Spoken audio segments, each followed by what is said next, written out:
Good evening and welcome to the weekly University of Miami Skull Base and Cerebrovascular Thursday Symposium. This is now number 16 in a series. Welcome all. I'm Jacques Morcos, Professor and Co-Chair of the Department of Neurosurgery and ENT and Director of Cerebrovascular and Skull Base Surgery. And it's my pleasure, as it is every week, to be with my co-directors of this course, Carolina Benjamin, Director of Kane's Lab here at University of Miami, specializing in brain tumor and skull-based surgery, as well as Michael Ivan, Assistant Professor, Director of Research, University of Miami Brain Tumor Initiative, specializing in brain tumor, skull-base, and epilepsy surgery, as well as my two endovascular, open vascular colleagues, Robert Stark and Eric Peterson, co-directors of endovascular neurosurgery. Miami, hopefully most of you by now, if you are recurrent customers, you know our wonderful center. We have two main hospitals, University of Miami Hospital and Jackson Memorial Hospital. We're a high volume tertiary referral center.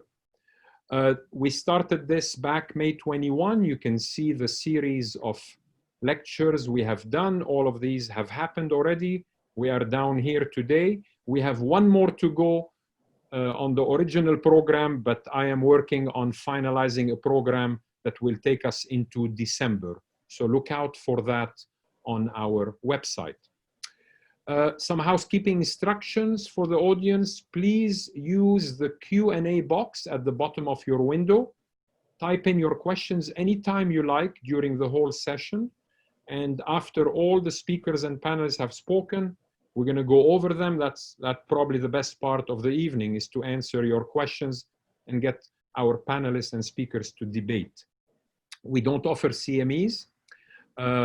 If you like our sessions, please share the links and the programs with your colleagues on your own social media. I will try to keep our two speakers to about 25 minutes each. I might give them a little warning if they run significantly over. Write to me, please, if you have any topics or speakers in cerebrovascular and skull base you would like to hear from. And I'm happy to consider all requests, as I am still building the program into December. You can see my email. I'm also on Twitter. Next week, we have a fantastic session on chordomas of the clivus and craniovertebral junction with Sébastien Frolik from Paris and Jim Evans from here.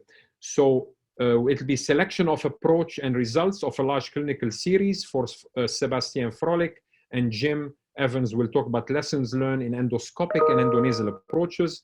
We have spectacular panelists, our own Carolina Benjamin, as well as Jose Lendero from Brazil, Eric Mellon, our own radiation oncologist, and Gelare Zade from the University of Toronto. So please tune in if you're interested in the topic.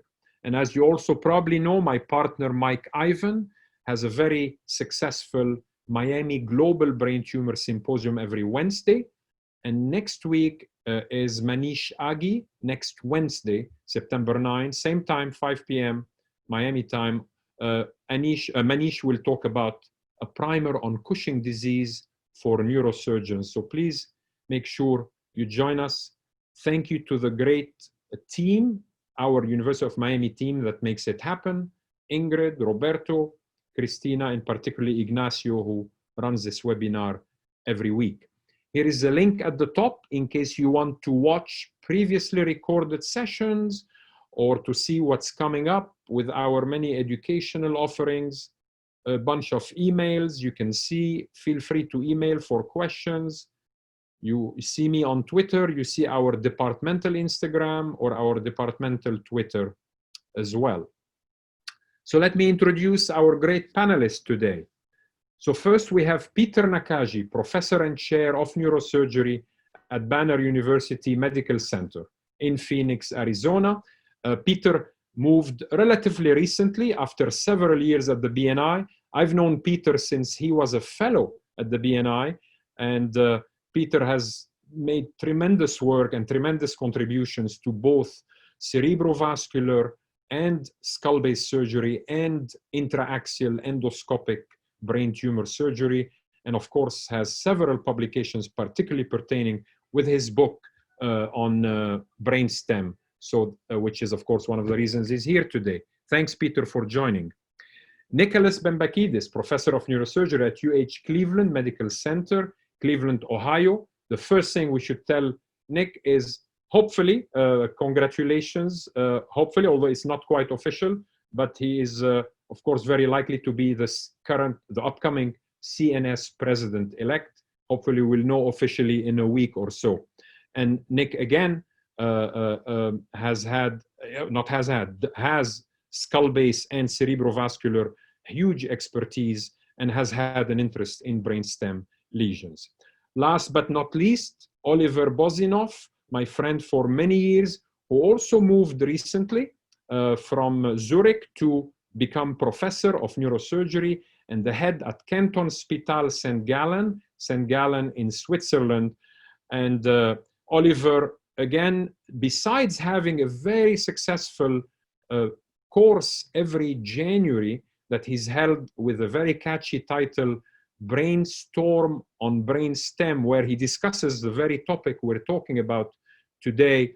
So of course, Oliver is a very accomplished cerebrovascular and skull-based neurosurgeon with, again, a particular interest and expertise in brainstem lesions, including brainstem cavernomas. On to my two speakers for today. Paolo Kadri, adjunct professor of the Department of Neurosurgery at the Federal University of Mato Grosso do Sul in Campo Grande in Brazil. Paolo has done his MD and residency at the Federal University de Sao Paulo, Unifest, done a fellowship with the great Sam El-Mefti in microneurosurgery and skull base when Sam was at the university in Little Rock almost 16 to 18 years ago, and of course has returned many times and has kept a very close relationship to Dr. El-Mefti. He for many years Paolo has run the St. Louis skull base approaches, microscopic, endoscopic. Paolo is a spectacular teacher. You can see him here in the lab. And this is, I didn't realize till I looked it up earlier today, the symbol of where he is now, and I cannot stop but think of the analogy in fiber tract dissections. I wonder if it has anything to do with why Paolo is particularly spectacular at anatomical dissections of the brainstem, like these fiber tracts. So Paolo, we're very excited to hear you talk about the anatomy of the brainstem. And last but not least, my friend for many years, Kazuhiro Hongo, MD, PhD, currently director of Ina Central Hospital. He is professor emeritus of Chinshu University in Japan, where he has had a spectacular career. To go back to his original training, MD and residency at Chinshu, he did a fellowship in pharmacology and then a research fellowship with, many of you will recognize the picture on the right, Neil Cassell at UVA. And Kazuhiro was there in 1986 working in cerebrovascular with Neil Cassell. Of course, long career as professor and chair at Shinshu, past president of Academia Eurasiana Neurochirurgica, and many other awards I don't have room to list here. His specific interests have been and continue to be cerebrovascular, skull base, brainstem, and also surgical robotics. And this is a picture of the hospital where he is at, where he is the director currently, Ina Central Hospital. So that's the end of my introduction. And now I'm going to stop sharing the slides. I'm going to invite Paolo to share his screen, unmute his microphone, and please start your presentation. And welcome, everybody. Thank you so much, Professor Morcos, for this kind introduction. It was really a pleasure for me to be here. Are you seeing my slides now? Need to go to presentation mode. Hit presentation mode. Yes, you got it now. Perfect. Okay, so coming back again. Thank you so much. It is in these difficult times, it's always good to have some science moment, I would say. So it's really very important for me to be part of this webinar. About the sculpture, actually the Federal University of Mato Grosso do Sul is well known for computers. So the analogy they made was actually about wires and connections, not really about the brain. But I will point out this in the next consult, because really never drove my attention on that, but it is quite See how useful it is to do courses with me. I told you. Beautiful, beautiful. So we're gonna try to synthesize the brainstem anatomy in 25 minutes. One of the very important points that I want to do or to say to you is that I did have the opportunity during my fellowship in Europe to follow Professor Yashargi. And he always stressed a lot about the anatomy, the microanatomy. He pointed that he used the knowledge that he got through the dissections that he did. He did a lot of fiber dissection during his medical student and residence time. And he synthesized this time that we should pass in the lab during our training. And in this time, you're gonna see that anatomy, it's only one of the points that he made during the whole training, not only the laboratory training, but during our neurosurgical life training. So we do have to rely a lot in the anatomy that we see, that we know, but also in what we don't know, and also paying very much attention on the pathological anatomy, because this will distort, this will push the main anatomical structures away. So it's very important for us to have the microanatomic anatomy,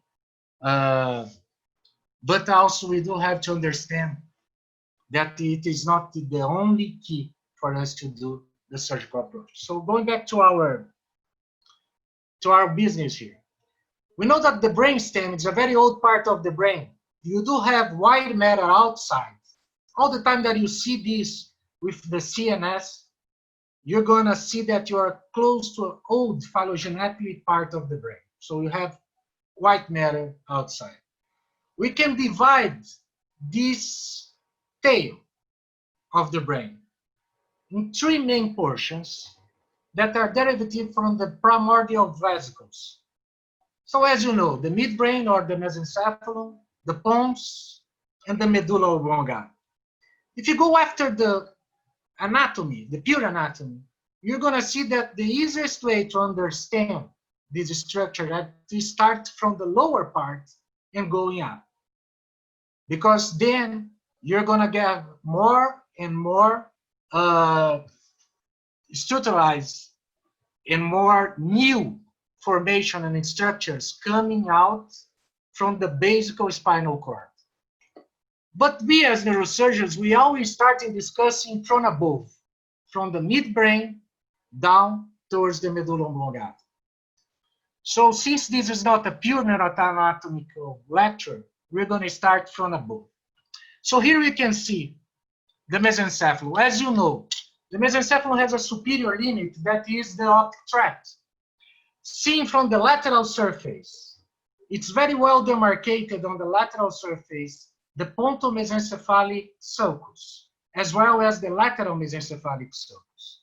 So this will divide the mesencephalon from the lateral surface in a superior limit, an inferior limit, and an anterior portion and a posterior portion. Now, this anterior portion, we're going to see that it's related to what we call the pedunculus.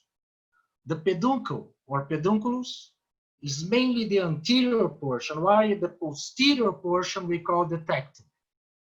If we see it from anterior, we're going to see that the peduncles on each side, they made a valley. This valley, also called the fossa, between the peduncles, so the interpeduncular fossa, has as the lower limit the foramen secans, the superior foramen secans. And the upper portion is the lower representation of the hypothalamus, the ventral diencephalon.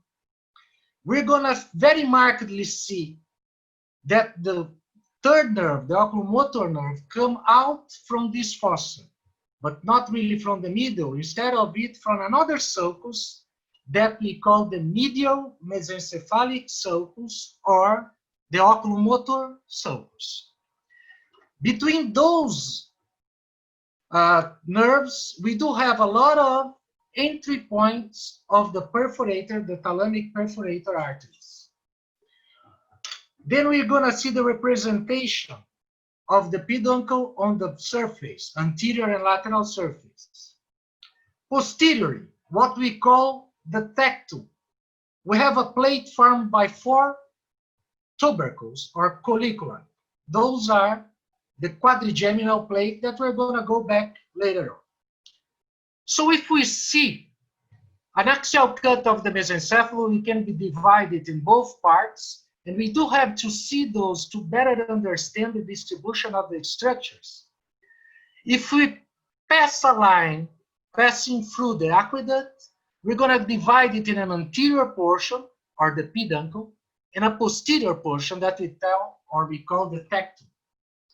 This anterior portion, we can further divide it by the grayish substance, the gray matter of the substantia nigra, which we know that is an interposital nuclei between the extrapyramidal and the cerebellum relays. So we do have a base in what we call the tegmentum. The tegmentum is the so-called the cover. It's englobing, it's covering the aqueduct. In the base, all of the fibers are going down at the level of the mesencephalon. Within the tegmentum, you're gonna have different nuclei and mainly ascending fibers and decussation fibers. When we go to the base, we know that we can further divide it in 5, 4, or even 3 portions. But what we do really know is that the main fibers that are descending from the precentral cortex, the corticospinal tract, they occupy the center of the mesencephalon, the center of the base. On the very middle portion, we do have fibers coming forwards the frontal lobe to make the transition or the relay within the pons. So they are the frontal pontines. And of the very lateral portion, we do have the temporal, occipital, and parietal pontine fibers. Now here we can see in this dissection the continuation of the descending fibers, the projection fibers, that gonna come from the cortex towards the brainstem, towards the spinal cord. We can see here the superior limit, the armpit tract, and we can imagine more or less where is supposed to be the corticospinal tract. Why do I say more or less? Because really we cannot follow fiber by fiber towards the pyramids with the medulla. We do know that if we start our dissection within the medulla and go up, it's easier, and I'm going to show some of the structures also to you. In the tegmentum, what will really grab our attention is what we call the neck nucleus, red nucleus, and the substantia nigra. So all the important structures that we're going to see are the ascending fibers that we call, because they are distributed like a strip, lemniscus. So lateral to the red nucleus, we're going to see what we call the lemnisci field. We also know that we have important motor fibers of the nuclei of the nerve, the cranial nerves, such as the third one that is mainly at the level of the upper colliculi. I don't have a cut of the lower colliculi, but we know that the fourth nerve is situated at the level of the lower colliculi. It's the only one that will cross and have its origin on the dorsal view of the mesencephaly, or actually the whole brainstem. So in here, if I remove only the descending fibers, I'm gonna see the substantia nigra. It's like a shield, it's like a wall, extending from the very medial mesencephalic sulcus all the way towards the lateral mesencephalic sulcus. If I go deeper, now enter, because I just passed the base of the peduncle, so I'm going inside the tegmentum of the mesencephaly. I'm gonna see the very pronounced red nucleus on the upper part. On the upper part of the mesencephaly, which the border is not really clear with the called subthalamic area, we have the red nucleus. Red nucleus that is not that big. It is actually a small nucleus, but that do have a lot of connections. That's why it appears like a big brown structure at the very middle of the tegmentum. One of the most important also things is that below the red nucleus, we do have a very dense white matter field that's going to be composed by mainly the decussation of the superior cerebellar peduncle. Other structure that we do know that is very important in the mesencephalum, coming out from the periaqueductal area, just in front actually of the periaqueductal area, passing through the red nucleus to emerge on the interpeduncular fossa, on the lateral portion of the interpeduncular fossa, is the third nerve. Third nerve that, as you know, has strong connections with the other cranial nerves through the medial longitudinal fascicle.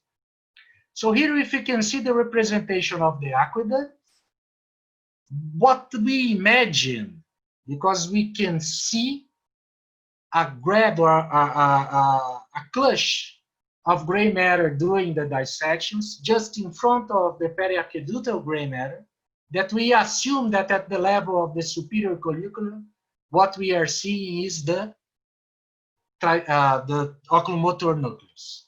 And then we do know that just in front of it, the other big mass of gray matter that we see is the red nucleus. So here we can imagine the fibers of the third nerve passing through medially, but also through the red nucleus to emerge in the interpeduncular fossa.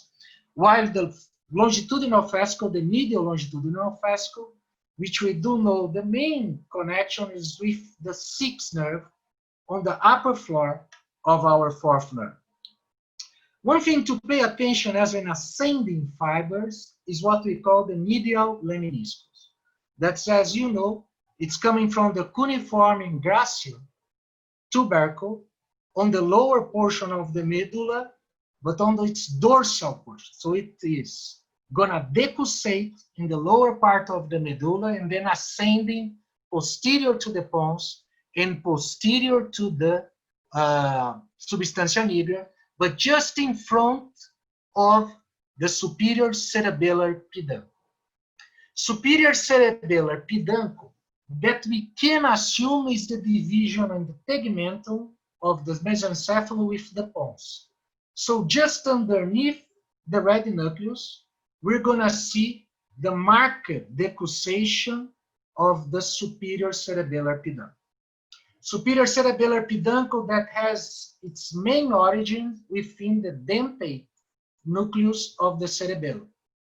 We know that most of its fibers will ascend towards the transition of the pons and mesencephalum, and the medial fibers will cross towards the other red nucleus. So that's where we found the decussation of the cerebellar peduncle within the lower portion of the mesencephalum, and also making like a transition between what is the pons and what is the mesencephalum inside. Now, if we pay our attention posterior to the lateral mesencephalic sulcus, where we can mainly find on the surface the superior cerebellar peduncle, and on top of it, crowning it, we do have the colliculi, the inferior colliculi. If we remove the ependyma and try to trace those fibers, we're going to see the dentate nucleus, the hilus of the dentate nucleus going up. It is transverse, and we're going to see later, if we have time, by the inferior cerebellar peduncle. And then we do have fibers that are coming through the pons towards the inferior colliculi. So this is the acoustic radiation. This is the lateral lemniscus. Again, lemniscus means strip. So that's the lateral lemniscus going towards the inferior quadrigeminal colliculus.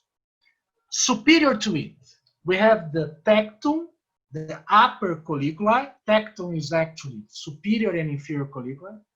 But we have the upper colliculi. And we do have a band of fibers that are coming from the superior colliculi towards the tegmentum of the pons. So this is the so-called tectum tegmental tract. This is going to be involved also with the movement of the head and also the eyes, the head and eye movement integration.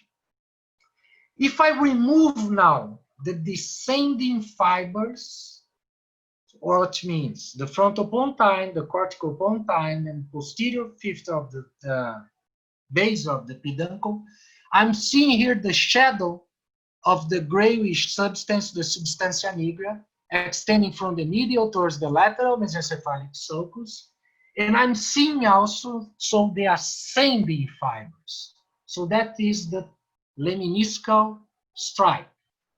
From lateral to medial, we're going to see the lateral lemniscus, the spinal lemniscus, which is composed by the anterior and lateral spinothalamic tracts, that they will grab together lateral to the medial lemniscus at the level of the mesencephalon. And on the very medial, we have the trigeminal lemniscus, because you do have to imagine that also the trigeminal fibers, the sensitive trigeminal fibers, they are decussating within the lower half and also through the entire mesencephalon. So these will further go up and go mainly to the ventral portion, posterior ventral portion of the thalamus. Now, it has these very concave curves, the lemniscus, all of them, with the exception of the lateral, because they are pushed backwards by the transverse fibers of the pons. We're going to discuss about that now. Pons, which we do call pons because they are bridges of fibers between one cerebellum and the others. Just it came out of the order, I might have been playing with that. So this is the tectum plate. We do have a crossing sulcus, the transverse and the longitudinal crossing separate the ventricles. And here we have the triangle, subpineal triangle, where we do have some fibers emanating, especially through the abenula, also making connections with the tectum. It is just for us to try to follow those superior and inferior colliculi. We do know that you have the inferior brachium that we can further follow towards the lateral geniculate body. Sorry, the medial geniculate body, and the superior brachium that we cannot really follow it because it's passing through the inferior going to the lateral geniculate body. And then further up from the medial and lateral geniculate body, if we can follow those fibers, we can see the acoustic radiation, while as you imagine, the lateral geniculate body, we have the optical radiation. But this is another chapter. Now, if we go to the pons, the superior limit of the pons, we know is the pontomesencephalic sulcus. The inferior limit, we know it's the medullomesencephalic, medullopontine sulcus. On the lateral limit, we have an arbitrary limit that is the exit, or the apparent emergence of the fifth cranial nerve. It's very practical because we know that posterior to it, or lateral to it, we don't have any nuclei. We only have the fibers, transverse fibers of the middle cerebellar peduncle. Medially to it, we're going to find the structures that are pontine structures where we do have grayish substance with it. Also, if the anterior portion of the pons, you have a depression that's so-called the basilar sulcus. Most of the times, we're going to find the basilar impression with them. So coming back here now to the transverse pontine fibers, it's called pons because it's a bridge between the two cerebellums. You do have a very superficial portion, that's the so-called superficial transverse pontine fibers. Then you do have the middle portion and the very deep or inner portion, that the internal transverse fibers. We're going to see that these internal transverse fibers are made of the acoustic radiation that are very dense in this portion of the pons that even made a structure that we call the trapezoid body.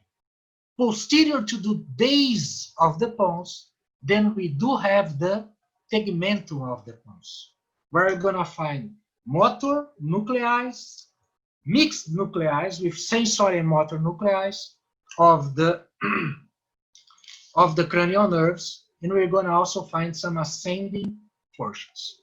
So here we can follow the cerebellar, the middle cerebellar peduncle through the pons. We're going to see that the middle cerebellar peduncle is mainly coming from the cerebellar cortex.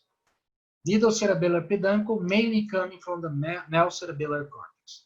We can divide in a superior portion, superior to the entry point of the fifth nerve, and an inferior portion, inferior to the entry point of the fifth nerve. Again, fifth nerve, if we trace a parallel with the lateral mesencephalic sulcus, it's also a good reference for us whenever we are dealing with the lesions that are coming towards the surface.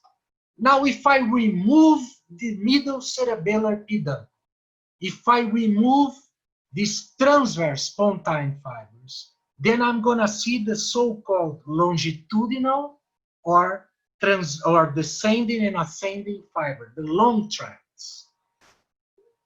We can follow the middle of the mesencephalon, the peduncle, going towards the amygdala. So we can imagine, because of course we cannot trace, at least with the gross anatomy, with the fiber dissection, one fiber and making sure that it's not in a relay within any pontine nuclei. But we can assume that the very middle of these descending fibers are going to form the anterior portion with the medulla, which is the paramedian. Again, we can see the lateral mesencephalic sulcus trace a line towards the trigeminal nerve emergency.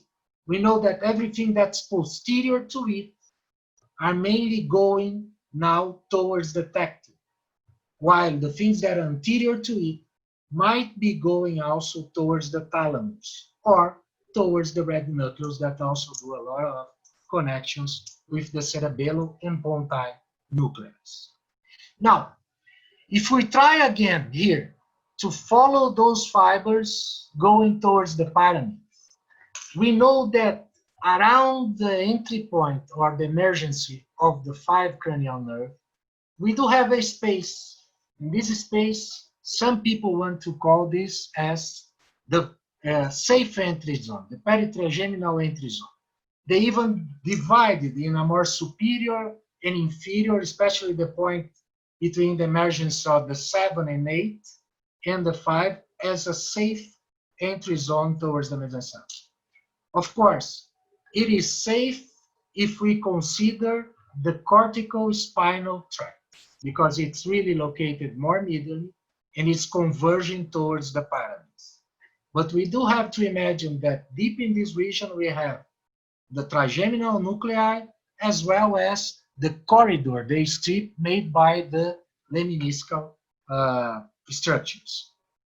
So this is the so-called safe peritrigeminal zone. In this dissection here, now we are seeing the same structure but from its medial aspect. I can see, I remove the very superficial transverse fibers of the pons. Here are the middle, the intermediate, with the fibers will intermingle, with cross with the fibers that are descending. fibers, those that if they connect, if they pass through all the pontine structures, they will condense towards the pyramids, which is anterior to the olive. Olive here was removed. Coming just medial and anterior to the olive, then you have the ascending fibers of the medial lemniscus, okay? The ascending fibers of the lemniscus. You can see here that the deep transverse fibers of the pons, they make this very dense packet structure that we call the trapezoid body, which are mainly formed by the decussation of the 8th cranial nerve towards the inferior colliculi, one portion, and also towards the other nuclei, the contralateral nuclei on the other portion. So here again, just seeing the very superficial transverse, the middle layer of the transverse pontine, and the trapezoid body more posterior. While you have the ascending medial lemniscus making this very demarcated curve to again join very close to the descending corticospinal tract in close relation to the substantia nigra within the mesenchyme. Here, we can see the descending fibers of the corticospinal tract condensated towards the pyramids. You can see the very superficial layer, transverse pontine layers, and then lateral to the most lateral corticospinal fibers, you're going to see this space that is marked by the deep transverse pontine fibers that are going to form the trapezoid body. And here we can see the entry point of the trigeminal nerve, as well as the entry point of the 7th and 8th cranial nerves that, as we're going to see, they are related to the lateral recess of the 4th cranial nerve. Just a close view of the entry point of the trigeminal nerve. I'm not sure if I do. Do I still have time? Paulo, if I give you a couple more minutes, do you think you could wrap it up in about 4 minutes? Because I know there's lots of material, which is very important. I'll give you 4 minutes, if you don't mind. I'm just trying to pass, so because I knew we wouldn't have time anyway. So here is just to see again the medial lemniscus and the very marked curve that he does posterior to the pons. Now we can come here towards the medulla. As you know, the medulla has one very marked median sulcus, which on the surface might sometimes be interrupted. And we can see that this is the lower limit of the medulla. On each side, we're going to have a structure that's the pyramid. As you know, it's the corticospinal tract. And on the top of the pyramid, on the bulbopontine sulcus or medullopontine sulcus, we're going to see the emergence of the 6th cranial nerve. On both sides, lateral and posterior to the pyramids, you do have a protruding structure that is the olive on the superior portion of the medulla, not on the inferior, on the superior portion of the medulla, which is formed by the inferior complex, olivary complex. And having it, you have an anterior sulcus, that's the anteromedullary sulcus, or pre-olivary sulcus, and posterior to it, you have the posterior olivary sulcus, or post-olivary sulcus, or lateral, posterior lateral medullary sulcus. On the anterior, you have the emergence of the gluteus of the 12th cranial nerve, while on the upper portion of the olive, you do have a fossette, that's the supraolivary fossette, with the emergence of the 7th cranial nerve, and the so-called lateral olivary fossette, where you have the emergence of the 8th cranial nerve. On the post-olivary sulcus, you do have the emergence of the 9, 10, and for some people believe that the upper roots of the 11th cranial nerve. Now, most of the times, we cannot see the decussation on the surface. If you have a very atrophic brain, you might be able to see on the surface. But most of the times, if you try to follow. You cannot see one point. You're gonna see over almost a 10 millimeter, several bundles of fibers crossing. So that is what we consider the lower limit of the medulla and the spinal, or with the spinal cord. Which is very well marked here on the medulla is the development of the inferior olivar complex or inferior olivar nucleus. So it will also trace us a very important parameter, because we know that medial to it, we do have the ascending fibers of the lemniscus, okay? We also know that anterior to it is the trigemic.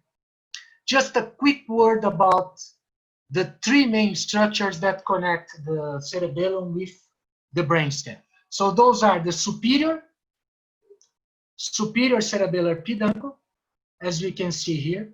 So coming from the hilus of the dentate nucleus and ascending on the posterior portion towards the tectum of the mesencephalon.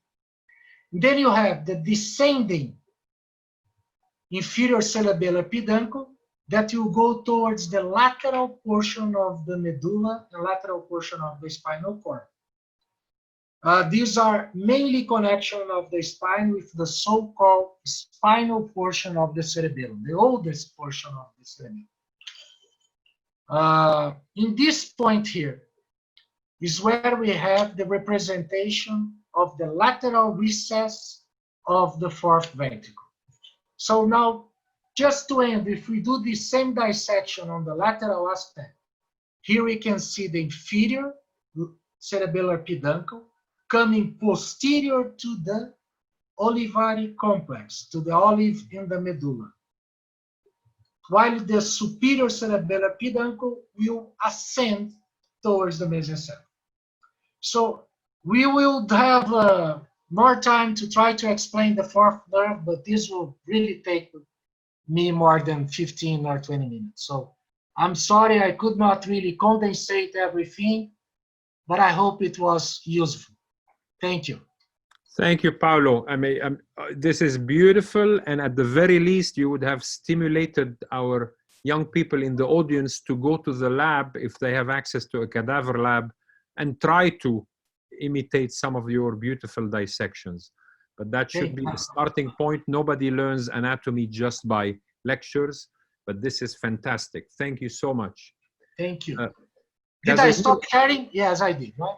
Yes, you did. You did. Professor Hongo, could you Yes. share your slides and Sure. start your presentation? Let's see how we can now apply this anatomical basis on the surgery of the brainstem, particularly cavernomas. You may want to start on your first slide.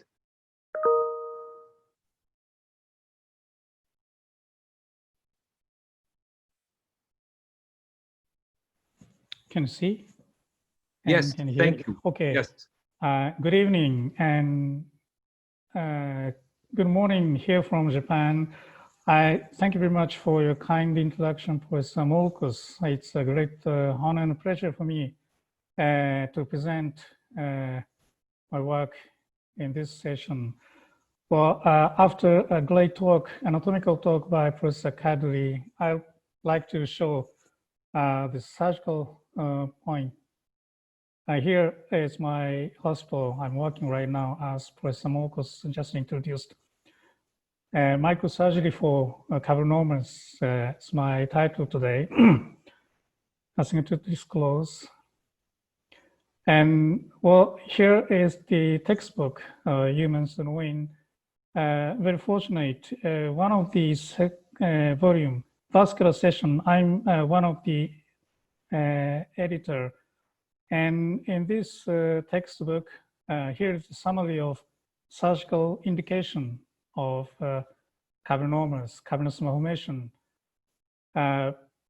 And here is brainstem, deep-seated Transtentorial and brainstem with the patient having with repeat hemorrhage with progressive neurological deficit. A good indication for removal. And But the point is how to select a surgical approach. I think that's very important to enter the brainstem from, I think, less eloquent area and from the shallowest point, and also to reach the brainstem with minimal so minimal damage to the brain parenchyma. It's important. So we need to select the so-called safe entry zone. There are various articles regarding the safe entry zones, and I think this is one of the very important good paper from BNI Professor Spätzle, just introduce safe entry zone of the midbrain.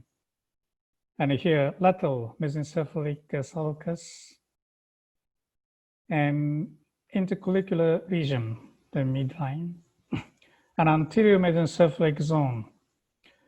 And how about pons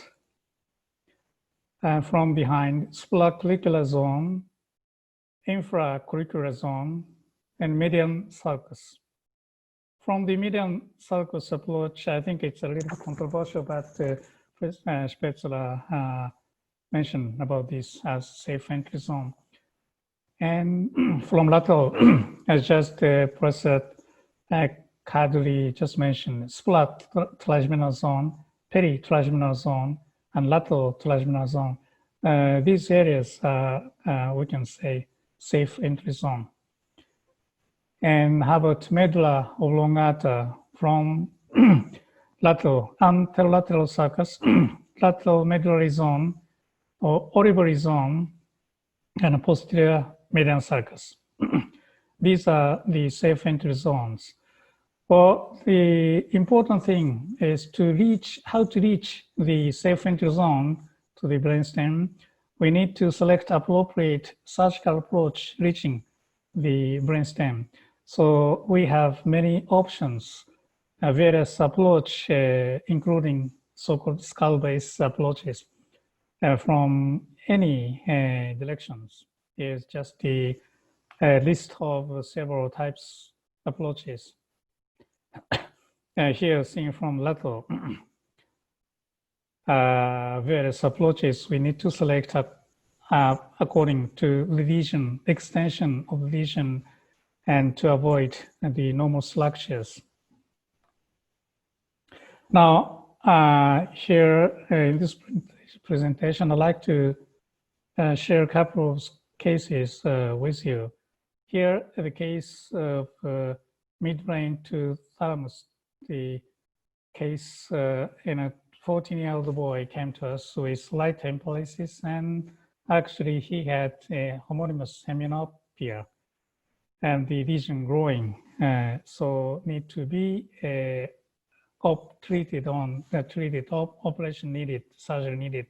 So what kind of approach do you think it's better to select it?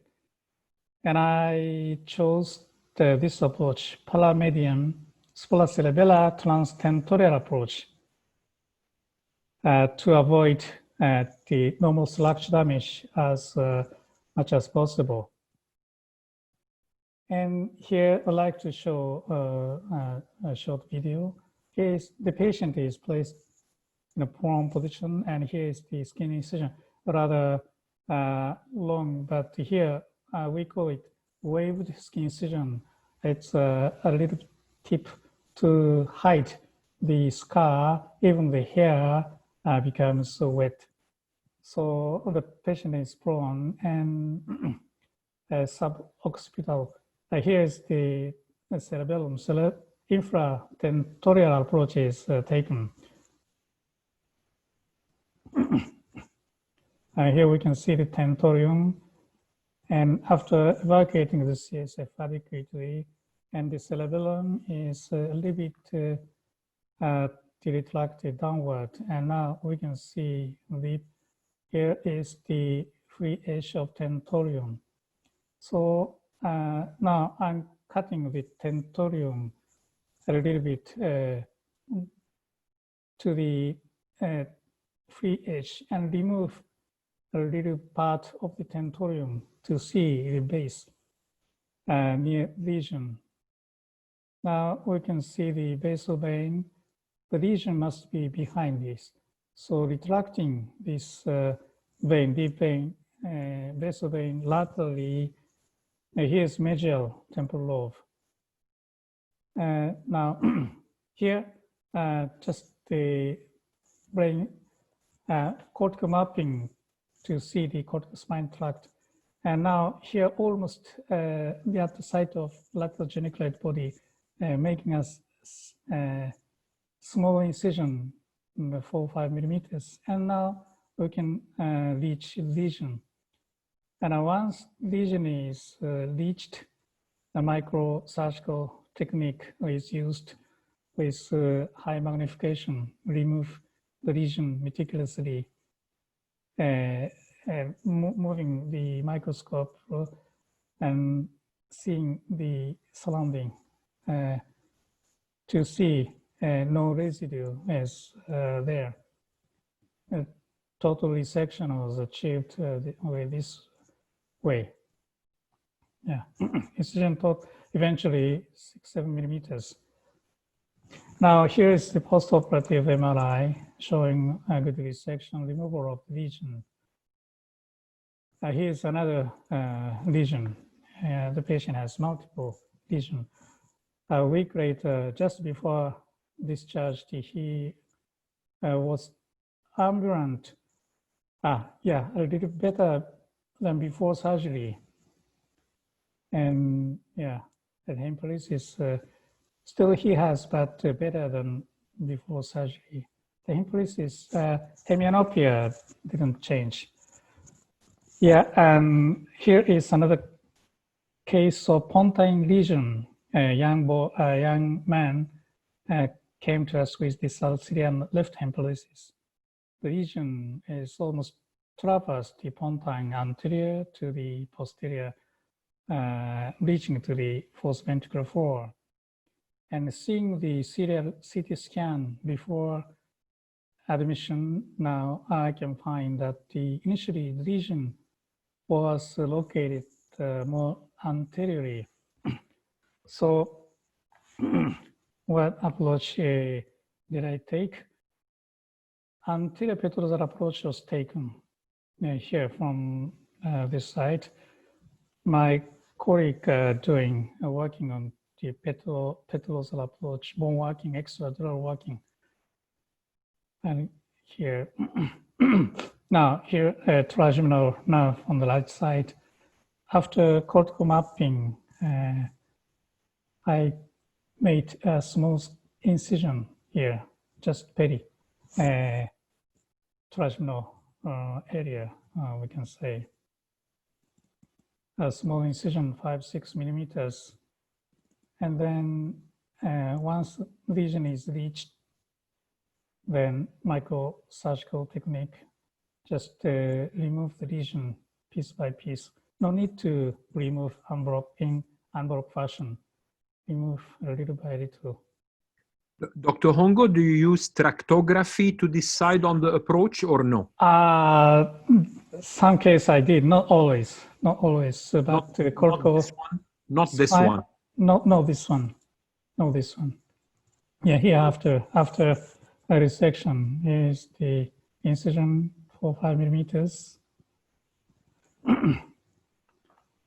Yeah, here's the immediate after surgery, post-op MRI, showing nice removal of the lesion. Or the patient before surgery, not ambulant, bedridden, and the patient showed severe extraocular movement disturbance, but after surgery, some improved. And hemolysis improved a little bit, gradually. Well, and here is another case of pontine lesion. 23-year-old woman came to us with repeated hemorrhage here. And indication for surgery, I think it's no problem, need to be operated on. What approach should we take? Various approaches from anterolateral or from behind or lateral. Well, I like posterior approach, transverse ventricular approach, but there is some space here. So I selected anterolateral approach is the case before, the same as the case before. Anterior Petrosal approach here from left side. Also in this case, we don't take tractography. Well, because of the development of basal spinal vein, my colleagues are working on this epidural procedure.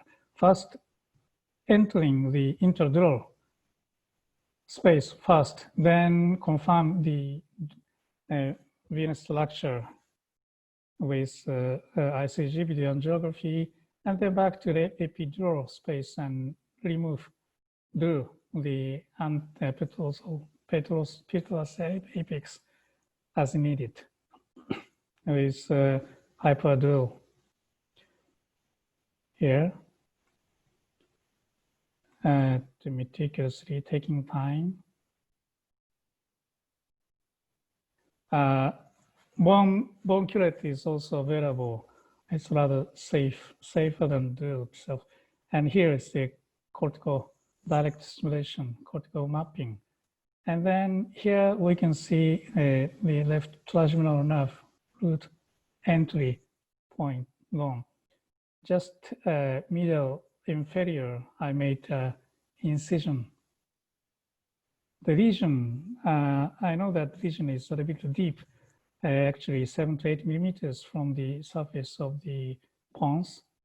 And once the lesion is reached, the lesion is removed gently, piece by piece, and not to have residue. Sometimes using the coagulation.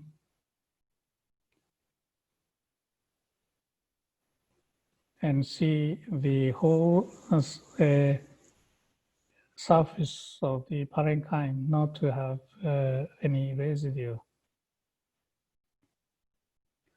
4 or 5 millimeters incision and depth at deepest 12 millimeters. Now total resection removal was achieved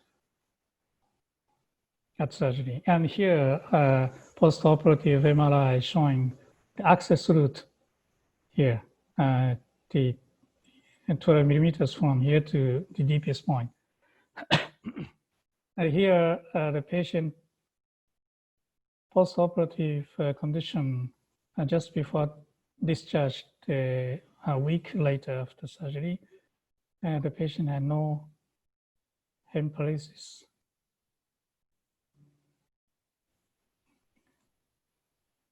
And the point is, how about facial function? The patient has also no facial function. Of course, for this patient, the approach was from anterolateral. So how about this case? 54-year-old woman came to us with diplopia, with repeated hemorrhage here. Not so big, but located very dorsally facing, almost facing to the fourth ventricular floor. And how about approach repeated hemorrhage? So I think we need the surgical indication we have, and the patient agreed to be operated on. So, well, by the way, where to incise the fourth ventricular floor when we go to the brainstem from the fourth ventricular floor? I think this is a very famous paper from my senior colleague, Dr. Kyoshima, published in Journal of Neurosurgery back 1993.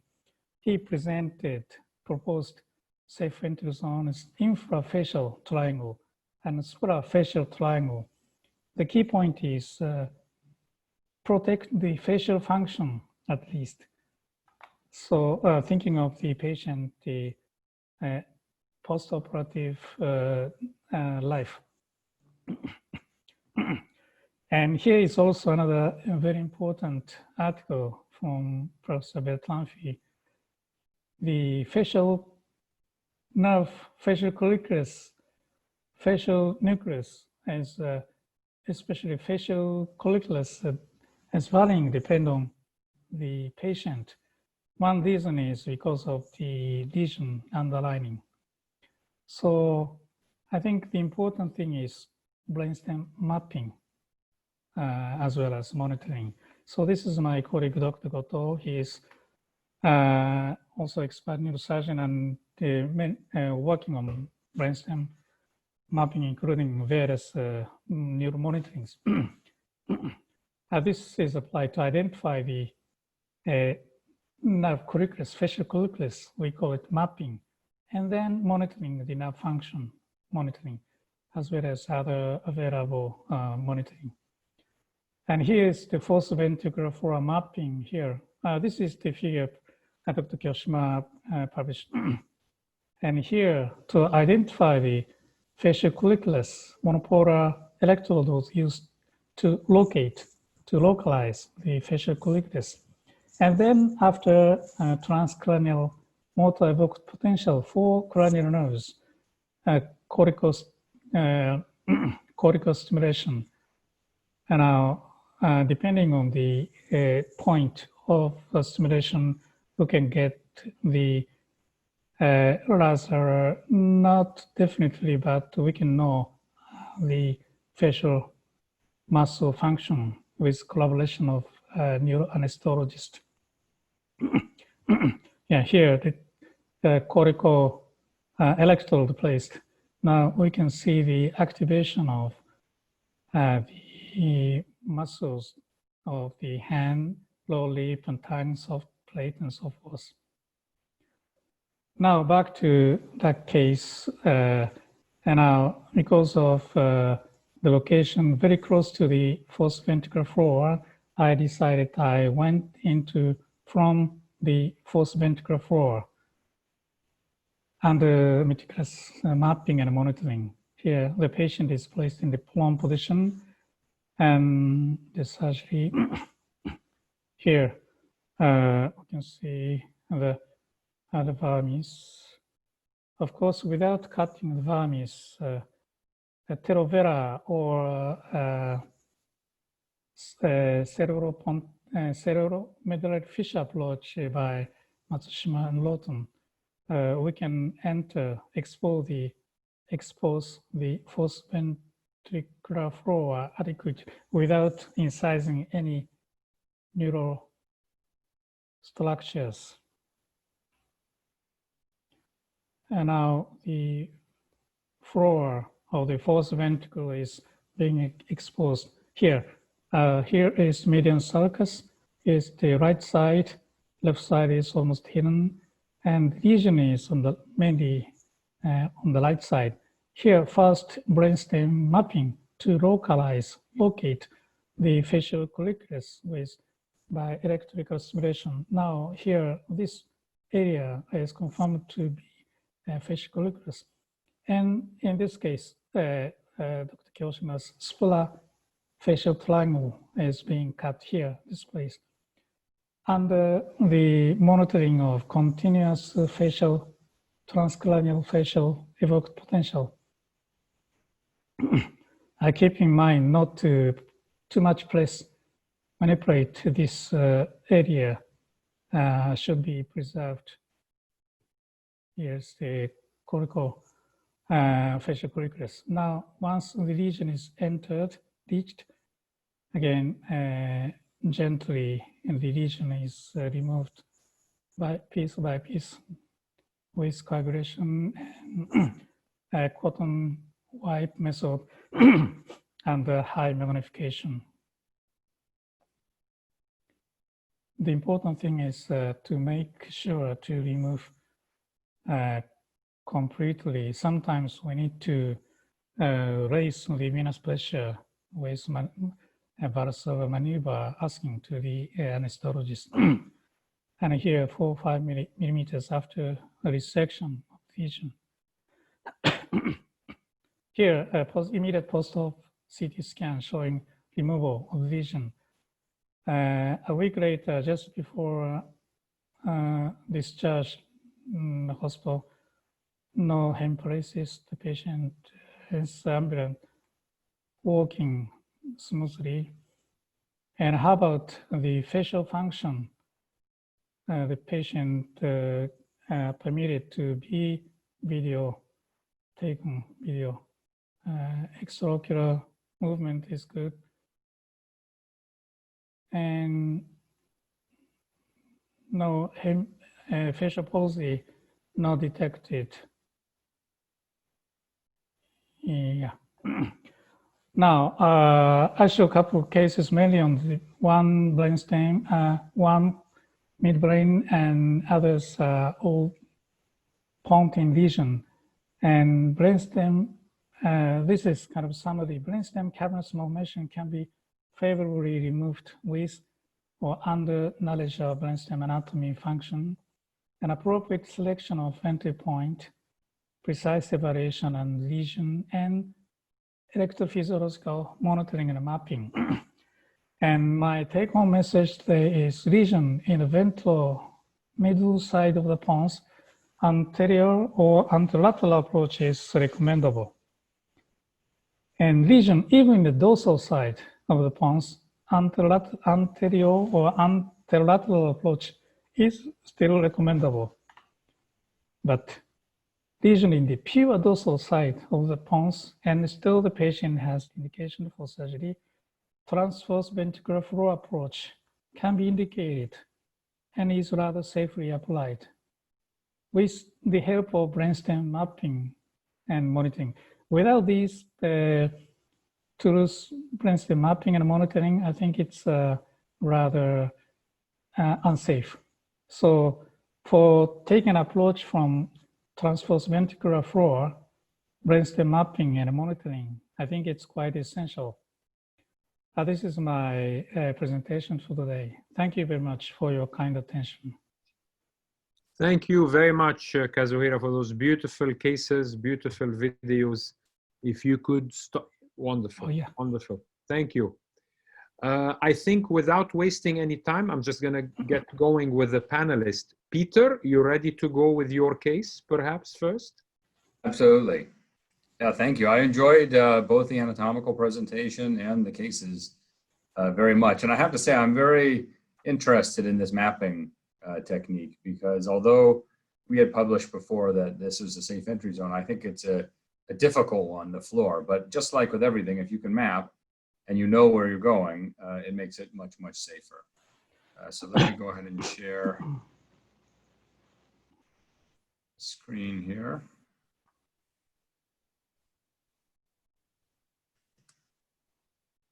Okay.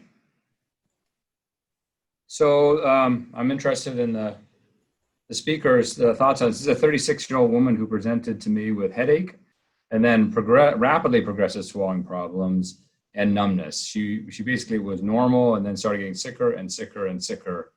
And this is the lesion that you see. Maybe you want thoughts on the approach to this area? Paulo, how would you handle this? Are you muted? Oh, unmute yourselves, everybody, so we can have a conversation. So this is anterior medullary lesion. The anterior medullary appears to present towards the right side. Yeah. And I will probably first make sure this is not any infectious or inflammatory disease. So this is for sure tumor, right? We don't know, but she's deteriorating rather rapidly. She doesn't have any history, completely normal. And it's rapid. She's no fever. It's rapidly progressing. Rapidly progressive, no fever, no medical procedures, not immunocompromised, no history of really anything else. No, we do have some strange things down here in South. So we do have schistosomas, we do have another kind of parasites. So I would first probably This is Phoenix, Arizona. Yeah. So I'll probably first take a CSF puncture and see if will show up something. But just discussing like we do have to enter and do a surgical treatment. I mean, for this region here, pretty much little bit more lateral posterior fossa with resection of C1, C2 maybe. C1, no, not either C1, C1. I think that should be enough. Of course, I do think that monitoring would be very important here. But even part of the lesion seems to be exophytic, so should be not difficult to approach it. By the way, sorry, Paolo, I think your video is off. We can't see you. I can't see you. Are you turned off your video? Unless you don't want us. I turned on. Maybe. We only see your name. We don't see. Maybe Ignacio has to. Yeah, I can see him on my view, but maybe. Yeah, my camera seems to be on here. And Hongo-san? Yes, well, of course, the pathology not yet confirmed, but the progressive, anyway, surgery is needed. So how about approach? Well, this is anteromedial location of the middle oblongata. So my preferable approach is transcondylar fossa or by Professor Matsushima or extreme lateral. Anyway, from the lateralmost part, we can see olive and just confining the mapping. Then I think it is not exposing, but so palpating, but near the olive, I can enter the lesion.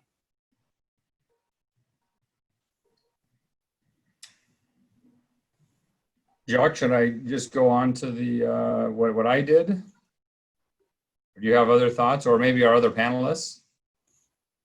Yeah, it is weird looking. I mean, we don't have as many weird, strange infectious possibilities in Cleveland, so I would, think this is some kind of neoplastic process.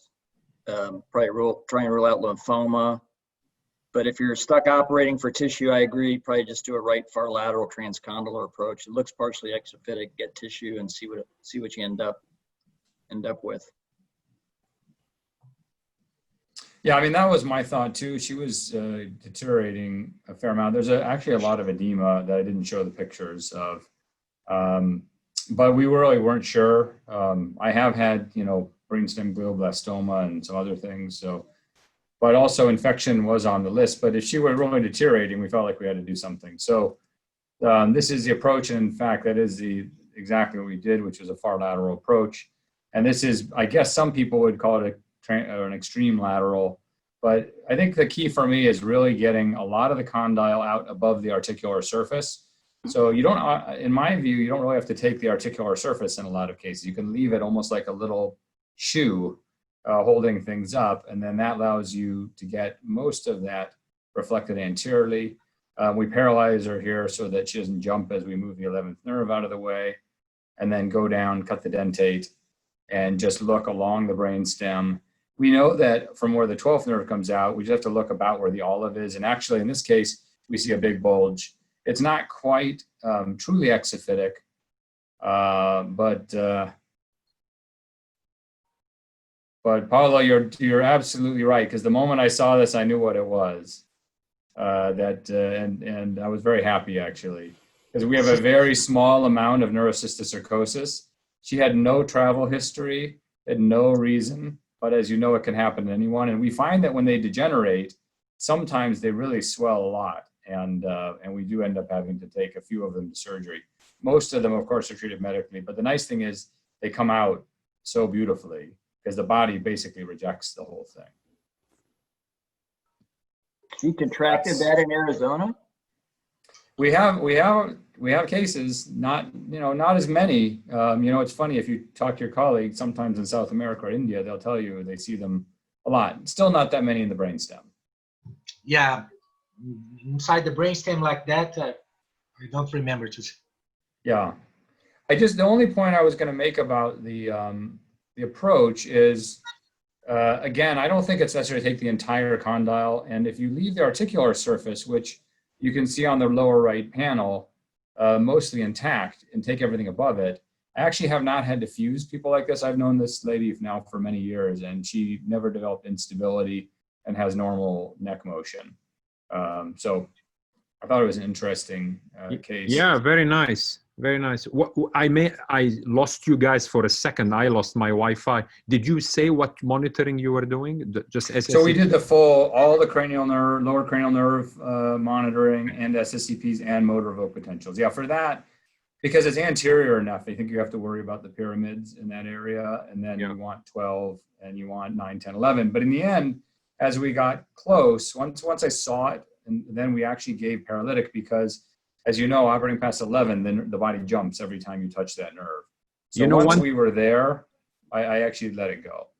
One trick I use, I put papaverine on 11th nerve topically. Oh yeah, and make it stop. Makes it stop, and then you know, or do what you're doing, systemic paralysis. No, that might be better actually, because when you stop, you do lose the monitoring. Once I thought it was neurocysticercosis, you didn't worry so much. Yeah, you know, but, yeah. Did you do tratography? You know, and back then, this is an older case, I didn't, but I would do it now. I find on this kind of lesion and GBM and everything, it's actually worked pretty well. I found that on CAV-MELs, it's not always, if there's something close and there's a lot of hemosiderin, it isn't fantastic, you know, at least in my experience with it. Yeah, I was just curious. I don't think it will change anything, but just I was curious to see, because it's important to recall some information on the tractography, especially with this kind of lesion. Actually, do you mind if I show just one quick thing? Yeah. Also, go just sorry, before you go though, 1 second before you go, let me read the question from the audience, which is appropriate time right now. Any of you could answer. This is from Chazor Onia from somewhere in Africa. I don't know where, but thank you very much for the question is, it's nice, good and nice to say we need intra-op neuromonitoring, but what would you speakers and panelists recommend to neurosurgeons in countries that have no availability for intra-op monitoring? Any advice as alternative to neuromonitoring to ensure safe resection without causing deficits, apart from good knowledge of the safe entry zones as discussed? Let me start with Dr. Hongo. Dr. Hongo, what would you recommend our African colleague who has no access to monitoring? Yes, thank you for your question. Well, I think there are many countries the monitoring is not available. In that case, I recommend take the approach as much as possible from anterior or anterolateral approach, even the distance. Reaching distance is long enough, but thinking of the post-op neurological function, I think anterior or anterolateral approach is more safe in case there is no monitoring. I think from behind, from fourth ventricular floor, I think it's high chance of being the facial or other cranial palsy occur after surgery. So would you say, Dr. Hongo, that if the only feasible approach is through the floor of the fourth ventricle for a cavernoma, and the neurosurgeon does not have access to intra-op monitoring, they should probably not do the case and try to refer elsewhere? Yeah, I can say yes. Yeah, I mean, I agree. I hate the floor of the fourth ventricle. If I have time, I'll show a case at the end, but any way I can, anything I can do to avoid the floor of the fourth ventricle, I will avoid it. Because, you know, like your last video you showed, usually you start perfectly suprafacial, and then as the dissection progresses, I mean, your case did great, but I've had cases who have not done great, even though I was not on the colliculus. Just stretching of that colliculus as you resect the lesion, little by little you damage it. I find myself with a much bigger hole at the end of the case than at the beginning. And that's, I think, how I heard the facial. Yeah, I think I completely agree. So the continuous monitoring of facial nerve, MEP, is important. And a year ago, my colleagues published the case of monitoring for ventricular approach in general neurosurgery. Suprafacial triangle approach is higher incidence of damaging the facial nerve compared with infrafacial from the approach. So especially the suprafacial approach is very cautious about the compressing of the facial colliculus. Anybody else from the panel speaker want to answer our African colleague? If no monitoring is available, anything you'd like to say? Yes, Jack, maybe I can say something. Oliver, go ahead. I want to remind everybody of our big teacher, Robert Spetzler, who made it very simple for everybody. Instead of safe entry zones, he said, take the 2-point approach, just take the middle of the lesion and there where you want to enter the brainstem, which is of course very simple, but it helps, like in Peter's case.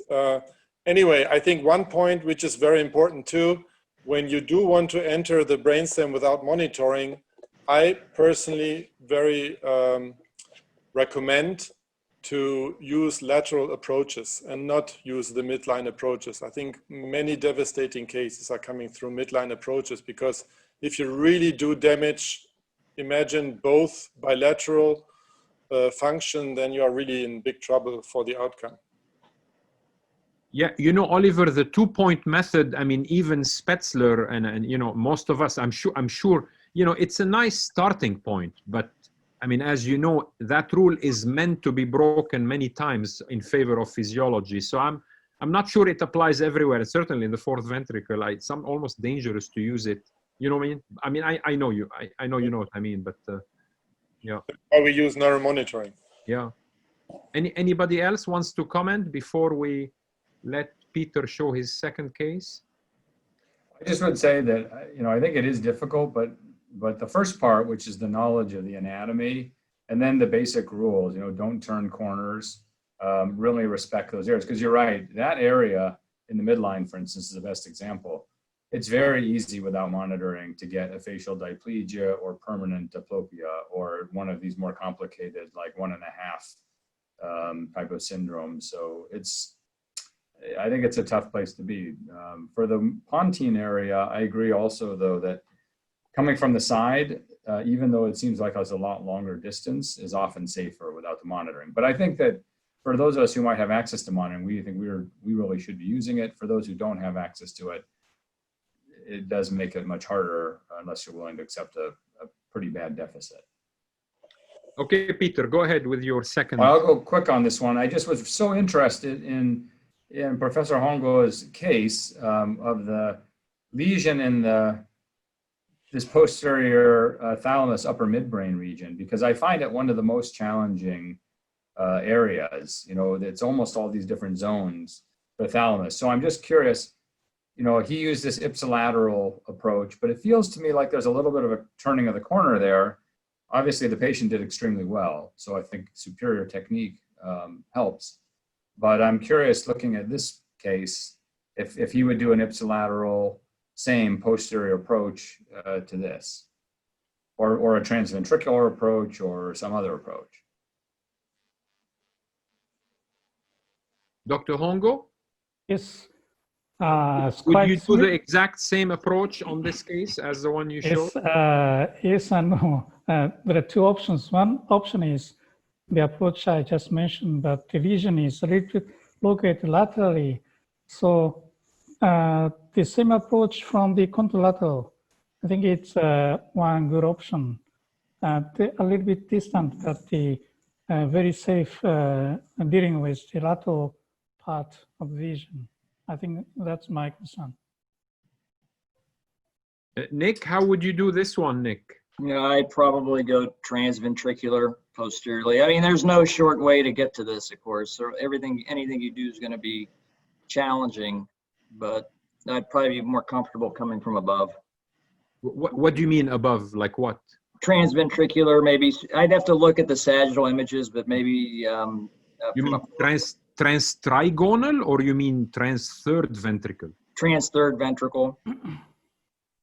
Boy, Yeah, there was quite a bit of cap on the third ventricle. The atrial side would be more. This guy is a working lawyer with a good memory at the beginning. So I was very hesitant to come from like the superior parietal lobule transventricular approach. I think supracerebellar is perfect for it's a pulvinar lesion at some point. But yeah, I see what you mean, Peter. I mean, I probably would cross, I would do paramedian, but obviously take the bone flap across the midline. So I've got the option when I'm there. I mean, you know, it's a little cheating, I think, when we talk about contralateral supracerebellar. It's not the same as contralateral, interhemispheric. There is a falx there in the middle. Here, there is nothing in the middle. So being in the midline, you're kind of bilateral to start with. But I see what you mean, the angle. Is that what you did? Yeah, I think the principle, and Professor Hongo went straight to it, is exactly right, which is a contralateral approach. And the only difference is anyone who knows what I like to do, it's a endoscopic through a keyhole craniotomy from the other side. So I don't my approach doesn't go to the ipsilateral side at all. It just reaches across the midline. So I went here, I did take this small vein at the top, and once you do that, you're right, there's nothing in the middle. The vermis falls down because they're in the sitting slouch position. And that basically takes you to the other side. And I'm going to jump ahead a little bit because the video is a little bit long. But you can see as we go and tease open the area, this is just the junction between the tentorium and the pulvinar on the other side, and get in there. Sort of to the left, you can see the lateral ventricle. So I could look in and see actually the fibers that I was trying to preserve for the fornices. And then we just pop into this cavity, which is here.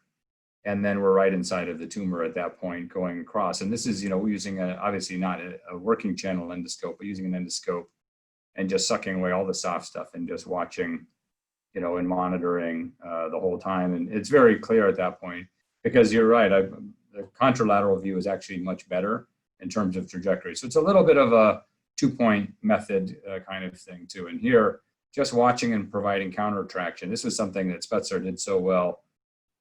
Was to just put counter traction and pull it out basically. So I won't make you go through the whole thing, but that's the post-op. There were these 2 islands that you can see on the left side on the right image that were not contiguous, and I didn't try to take them out because any intervening thalamus I thought would be bad. But he did have his memory was no different after the procedure, but he has gradually been losing his memory as he's had radiation therapy and everything else. Great point. Thank you. Thanks, Peter. Nick, why don't we have you next? Okay. So I'm going to share my screen. Oliver, you're still awake for us? You're ready. You're a neurosurgeon. He's a trooper. Who needs to sleep? It is challenging staying awake through Dr. Nakaji's cases. So we can keep people awake now. Since he took most of my time, we'll try and make it up here. So no, don't worry. We'll give you. No one wants to hear from you anyway. So a quick case. I think a similar theme.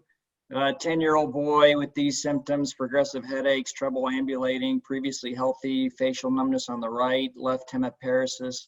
Actually had a brain MRI from 2 years ago showing a pontine DVA, but otherwise normal.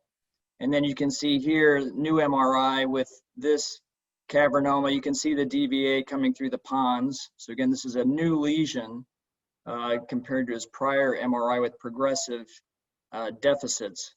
And then here's just a quick video. You can just kind of see through the axials, the location of the lesion. You can see there the SCA, and then there the PCA. So I guess I would just start by asking if, assuming everybody would treat this microsurgically in this kid, would anybody not treat this surgically? If I can jump in, I mean, I would really need to be pushed to treat this patient surgically. I would do tractography. And because if I were going to treat it, I would probably personally do subtemporal, because it seems that's where it's most superficial, but only if the tractography shows me there is no corticospinal draped lateral to it. I would let it grow further to reach the surface in the future, but I'm interested in the other speakers. Paolo, how would you, what's your opinion? I would for sure ask for a tractography. And in the case that the lateral window is open, I will do it from the anterior petrosal approach. Why anterior petrosal? Nick, can you go back where you had the coronal? It's like level with the middle fossa on a coronal. What you know what I'm saying? Look bottom right. It is a pontine lesion, right? It's well, mesencephalo. I mean, it's junction. Yeah. Yeah, it's mostly pontine, but it does go up into the midbrain somewhat. Yeah. So I would prefer to, instead of doing subtemporal, go anterior petrosal. Well, I mean, you're doing well, but you're still going on the temporal lobe, no? Yeah. Right. But in the case you're gonna create your window to work with towards the base, right? I do have the impression that I don't have to lift up so much the temporal lobe when I do the anterior petrosal. That's my impression. I will do it anterior petrosal. But Oliver, I think it's also feasible if you do subtemporal. Oliver? Yeah, subtemporal is definitely an option. I don't think as well that you need much of the petrosal. But I would also consider a supracerebellar transpeduncle approach, but I would need some more images. But I would think about that coming from behind. Dr. Hongo, how would you do this case? Well, what would you do with this case? Not how. Well, I think subtemporal or anterior petrosal, both are options depending on the, as Jack mentioned, the tractal corticospine tract. If tractography is available, then I'd like to see, but if not, I'd like to know, is the first scan, if the initial scan, when the lesion is a little more small, if I can get the scans, we can know the initial lesion. He said there was no lesion except a DVA on the first. It was totally normal. Chronologically, if the patient has previous scan, if we can have the small lesion, medial or lateral, and extending it to the image like this, then we can know might be medial to the corticospine tract, or we can know this may be lateral to the corticospinal tract, even we have no tractography. But I think lateral approach, lateral subtemporal is, good option, I think. Peter, you're muted. Peter, you're still muted. Sorry, I had the chat screen in the way of my button.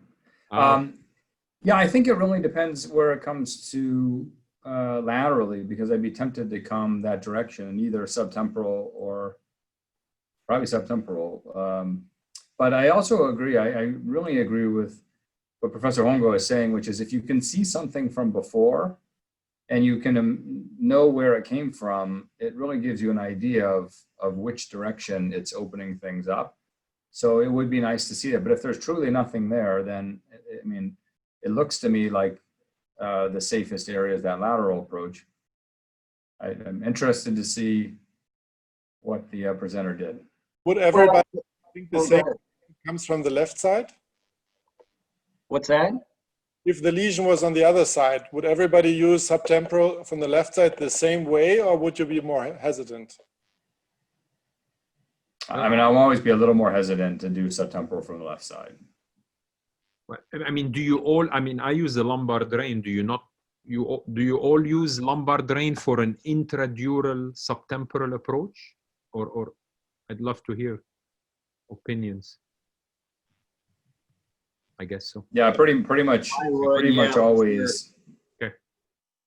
Okay, Nick, it's yours. Tell Well, us. so naturally, I didn't do any of that. So Why actually did- naturally? well, because it's a presentation with a panel, so I did something Right. different. So I did a lateral supracerebellar paramedian approach, which I don't do very often. But in this case, I thought it was a good option. I didn't show you the T2, which showed some of the blooming that showed it coming to the surface laterally.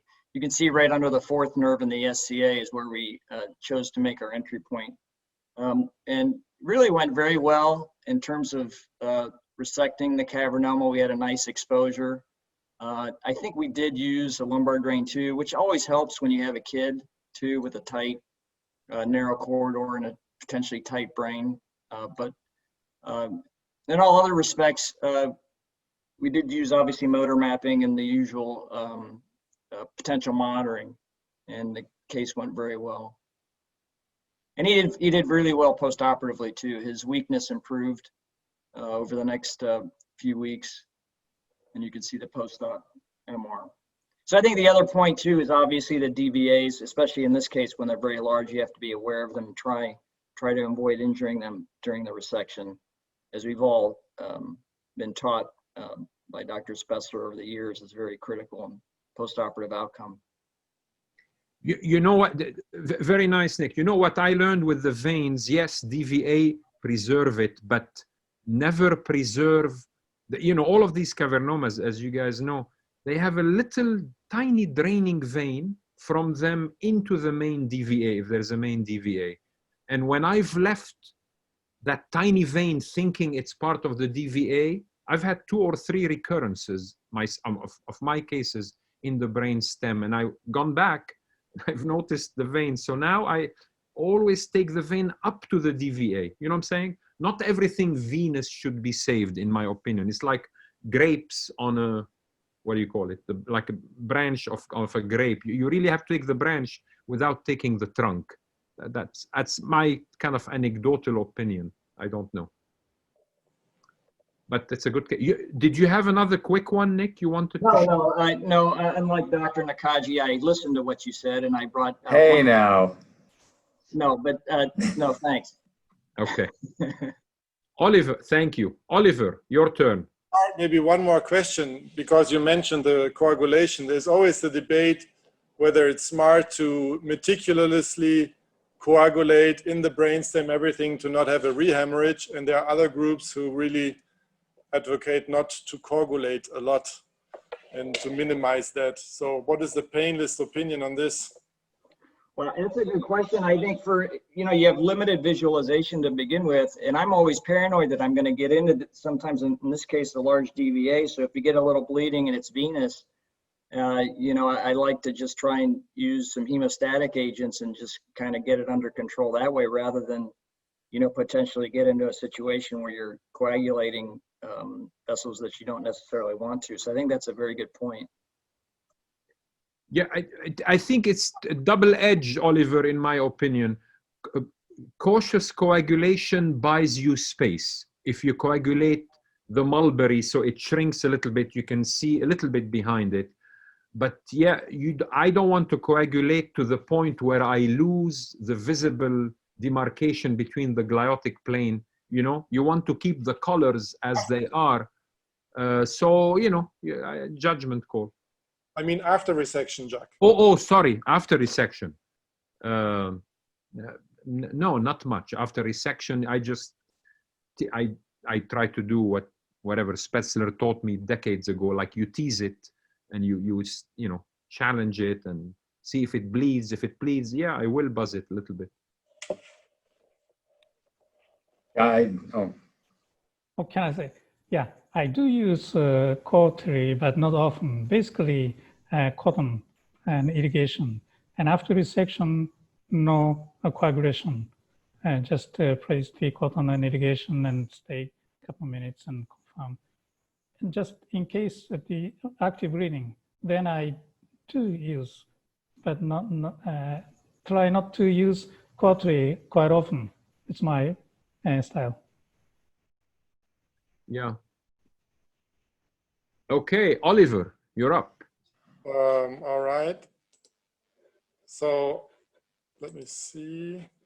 You want to tell us briefly what's a new position that you're in and a little bit about where you are? Me? Yeah. Oh, okay. Can you see this now? Let me just check We this. do. We do. Just do the play it, yes. I pressed the play button, but now you see the whole thing? Not yet, no. We still see you in the navigator mode. Okay, it moved to the other side. So sorry. Just a second. I will try again. This is not good. You lost it? No, it's I have two screens. Two monitors, yeah. Always the wrong screen. So it worked before. So I don't know. It did when we tried. Ignacio, if you're with us, do you have any advice? Yes, just drag the presentation to the screen that you see on blue. Drag the presentation there, because you have it on another screen. Now? No. You don't see it, right? No, now we do. Yeah, but when I do a presentation, it goes to the other side. You know what? It's okay. We are all honest. We're not going to cheat and look at the left side if you want. Unless you can fix it, I'm not sure. Okay, I'll try. So I'm sorry, Nick. I'm like Peter. I use two very quick cases, but I'm not going to show too much videos. I have two things that I learned myself from these cases, because from all these brainstem cases, you always, even if they go very well, you go out and you learn one or two new things. That's very interesting for me.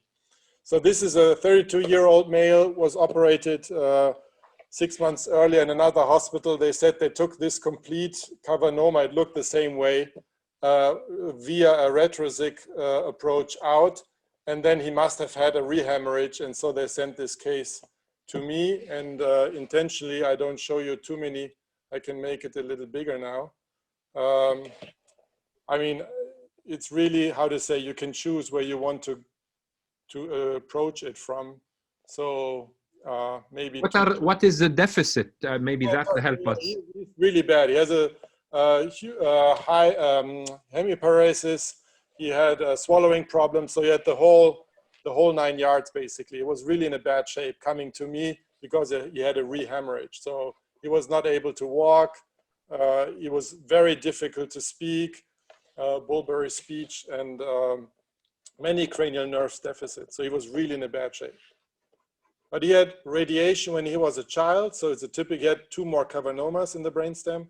So it was radiation induced basically.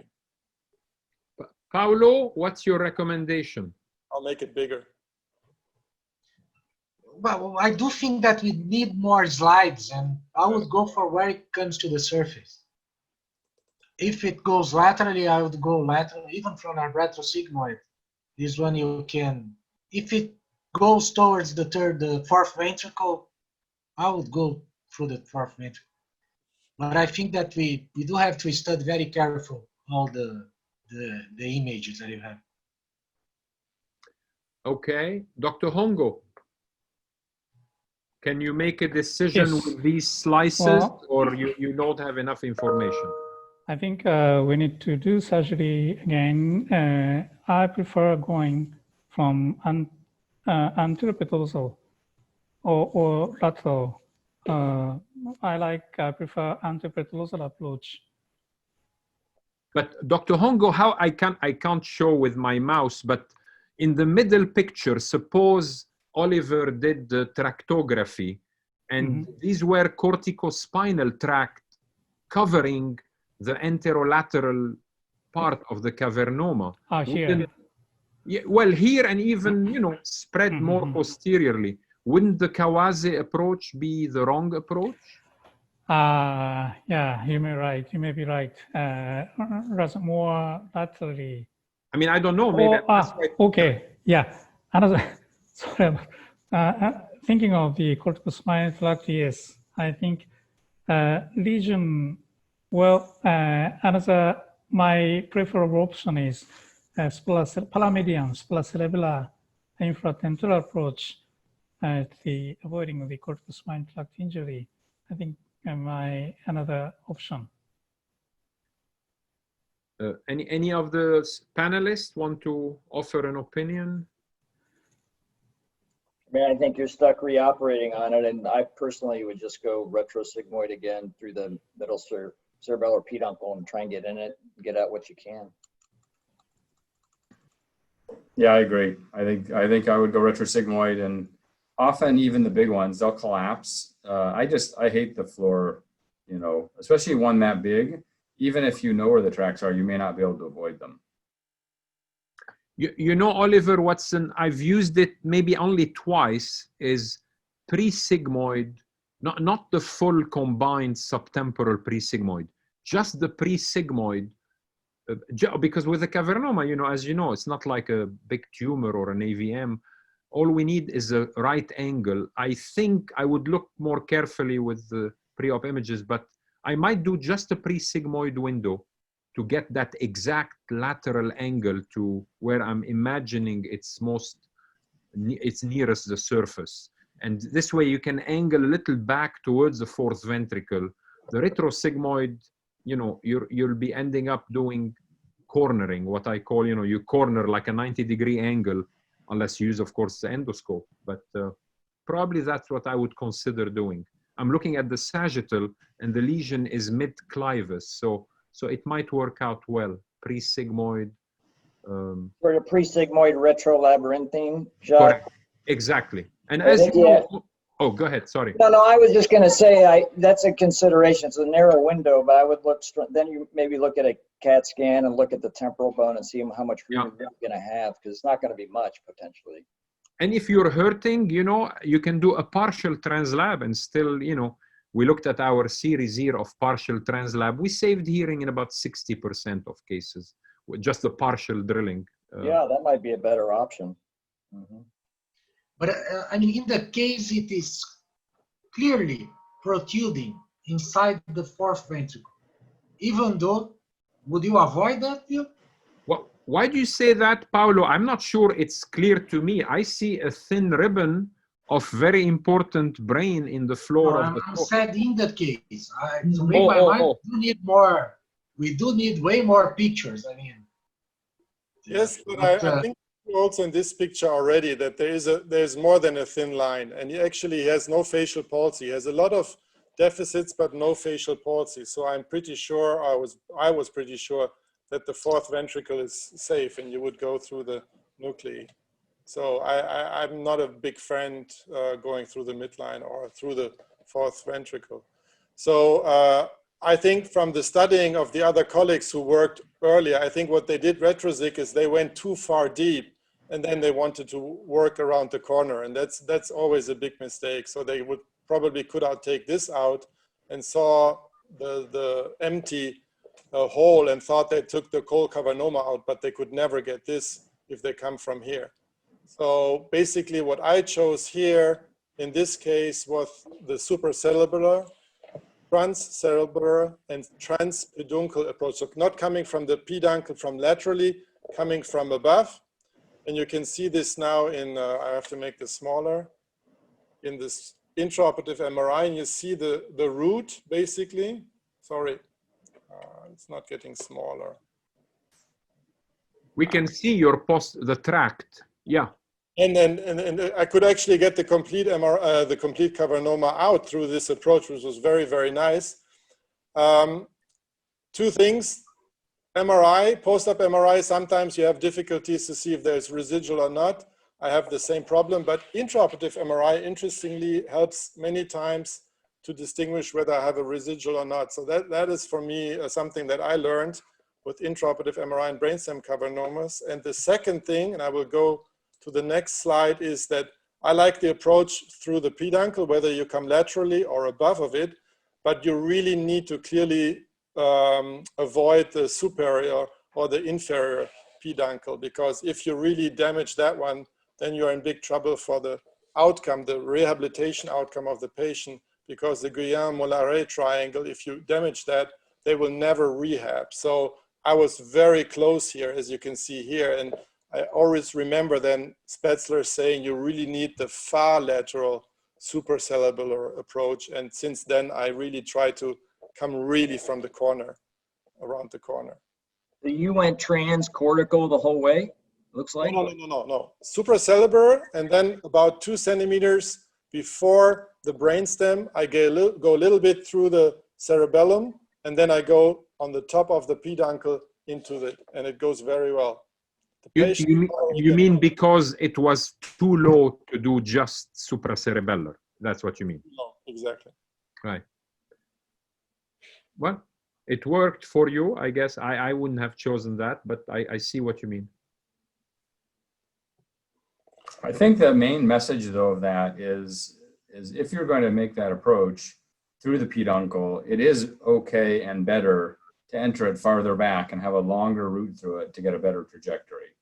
That approach, going over the top, where you essentially enter a little bit of cerebellum, and then you come into the crease. You basically go subarachnoid through cerebellum back into a subarachnoid space, that fold, that mesencephalic cerebello sulcus. Yeah. And then come onto the top of the peduncle, or laterally enter the peduncle in that little fissure area that Paulo showed so nicely, in between the two folds of cerebellum behind the fifth nerve. But it's better to start farther back and have a longer route through peduncle than have the wrong angle.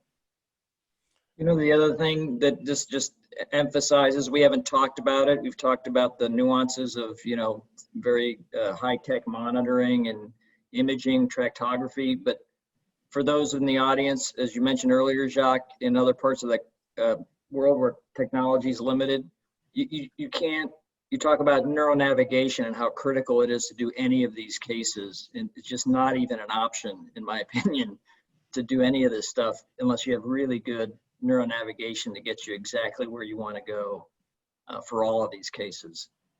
Yeah.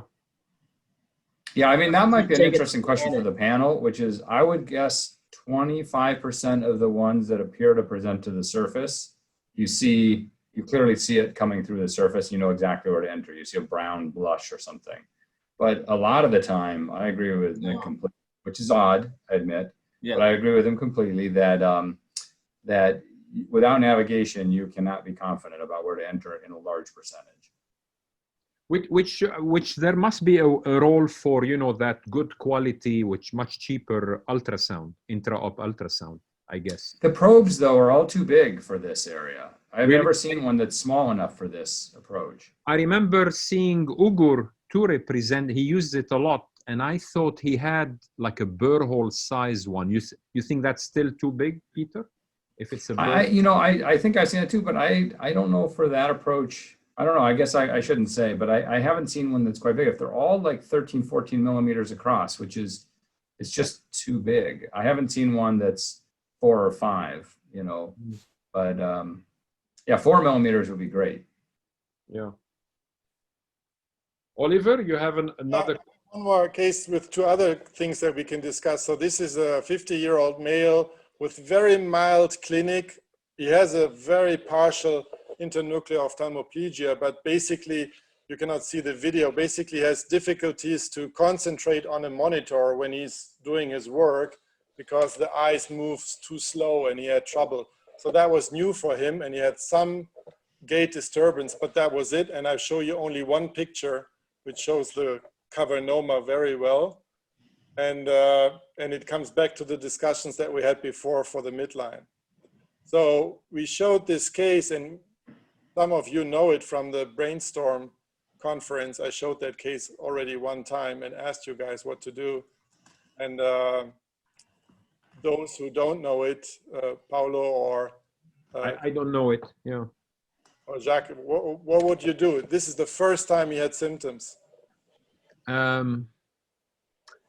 Well, I mean, if it looks to be this one in the 4th ventricle, and if I usually do fiesta or KISS sequences to really make sure there is no brain matter on it if it's in the 4th. And if I think I convince myself there isn't, this one I would do telovelar because there is no other good way for this one. It's too deep for all the other approaches. Jacques, you would treat this up front? Yeah, that's the question. Because you didn't want to treat the 10-year-old that I presented with progressive symptoms Your I 10-year-old was deep. The lesion was quite deep in the brainstem. Yeah, but this is right in the fourth ventricle. I mean, this is a disaster waiting to happen, in my opinion. Well, I mean, that's what I'm. If there is any brain on it, I would not treat now. I just one image I cannot tell. I'm just covering my bases. No, I hate that. Believe me, I really hate that approach. So I, you know, if I think it's exophytic in the fourth with no brain, sure. I mean, those do better than where you have to actually make a myelotomy to get to it. Dr. Hongo. Can I say my opinion? Well, Yes. Orbe mentioned the patient. This is the first attack, right? And not severe enough. Then I'd like to see the patient for some time. And then the patient has repeated symptoms.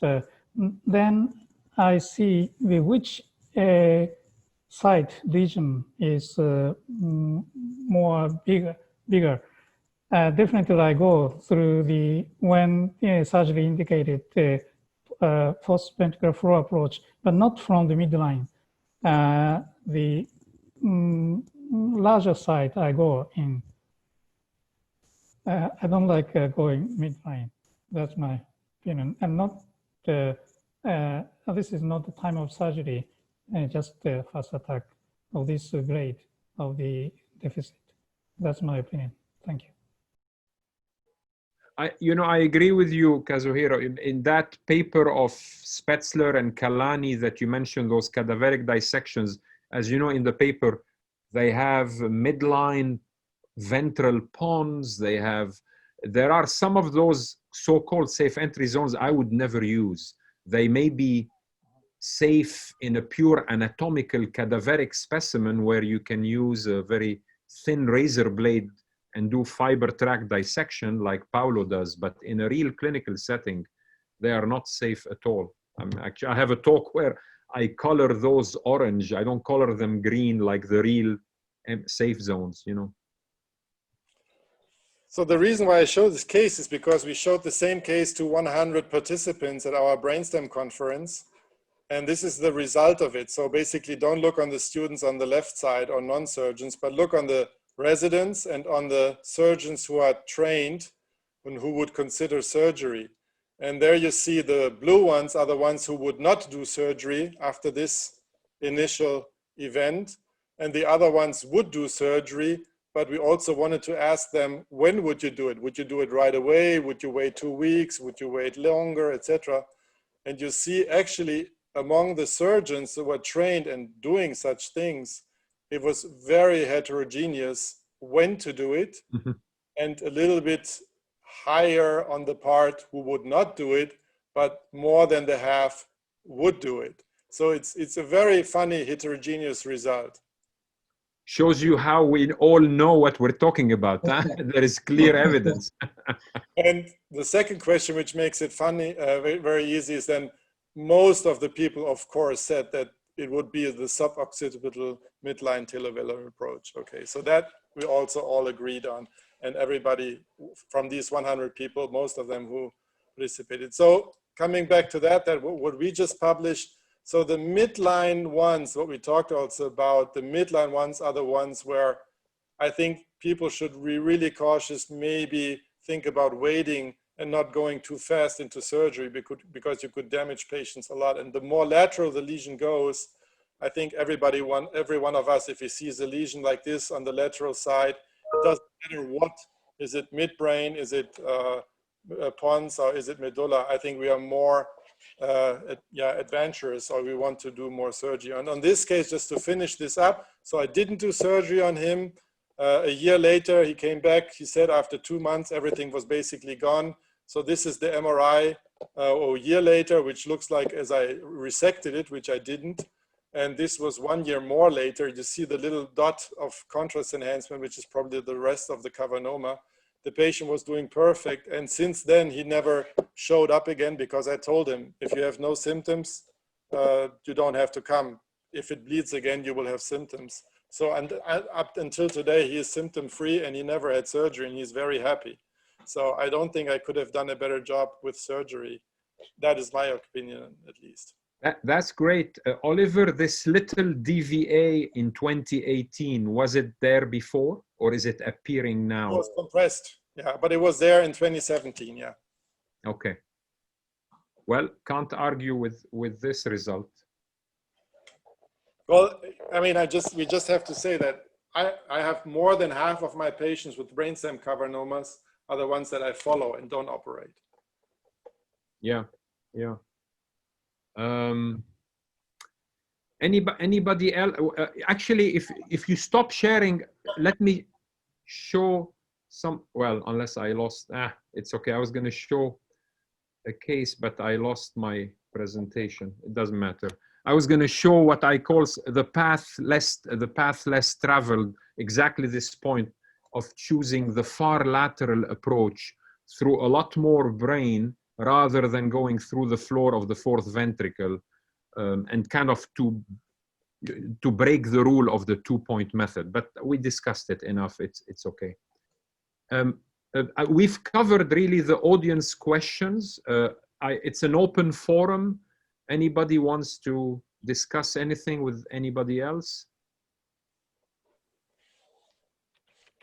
Paolo, I forgot earlier in the session, audience members wanted to know if they wanted to see your cadaveric dissections. Where are they published? In papers, in a textbook? Where can they see them? I'm working on that. Ah, okay. All right. So they'll have to come and visit you then. Yeah. Okay. So I'm working on that. We are trying to put everything together and see if we can publish it. Yeah, you should. This is all the amount of effort you've put into doing it. It's beautiful. And I'm sure you can tell the young people in the audience that you really don't understand the anatomy until you do the dissection yourself, correct? I mean, is that a fair statement? Oh yeah. I mean, there is no doubt from the books, especially these 3D that you have to go through the axial, you know, because in Atlas, what we have from that is a lot of axial cuts, which you do have to look for the nuclei and then imagine how they are going up and down. Yeah. There are a lot of new publications on that. I mean, you can find those with Professor Spetzler's group, with Professor Rotton's group. There is a lot of beautiful articles on neuroanatomy with that also. But they are published in journals. Yeah, not in Atlas or anything like that. For the audience, I'll put in a plug for the second Rotten Society virtual meeting, which will be 2 weekends in a row, September like 9, 10, 11, and then 18, 19, 20. Juan Carlos Miranda is running it, and many contributors, and there will be at least a couple of sessions on brainstem anatomy and surgery and so forth. So I encourage people to look into it. Well, I will let Oliver go to bed. I will let Dr. Hongo go to his work, and the rest of us probably mostly to dinner and sleeping. Guys, thank you so much. Great session. Thank you very much. Bye to the audience. Thank you. Thank you. Bye-bye. Thank you. Thanks, John. Thanks, Bye. everyone.